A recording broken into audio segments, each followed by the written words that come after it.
নাটোরের গুরুদাসপুরে দাদার ধর্ষণের শিকার হয়ে চতুর্থ শ্রেণীতে পড়ুয়া 11 বছর বয়সী শিশুটি অন্তঃসত্ত্বা হয়ে পড়েছে।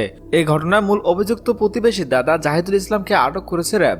গতরাতে ফরিদপুর জেলা আলফাডাঙ্গা উপজেলার হেলেঞ্চা এলাকা থেকে র্যাব 5 ও র্যাব 10 যৌথ অভিযানে তাকে গ্রেপ্তার করে।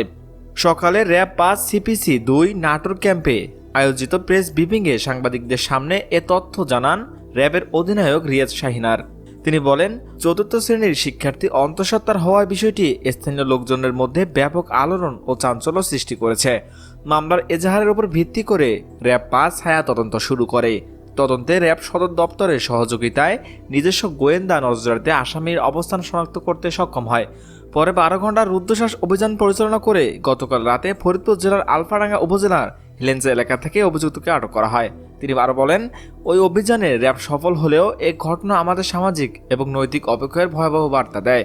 তাই প্রতিটি পরিবারকে তাদের সন্তানদের প্রতি আরও যত্নশীল ও নজরদারি বৃদ্ধি করার আহ্বান জানান এই র্যাব কর্মকর্তা। দর্শক, এই প্রতিবেশী দাদার কি শাস্তি আপনারা আশা করছেন? জানতে চাই আপনাদের মূল্যবান মতামত।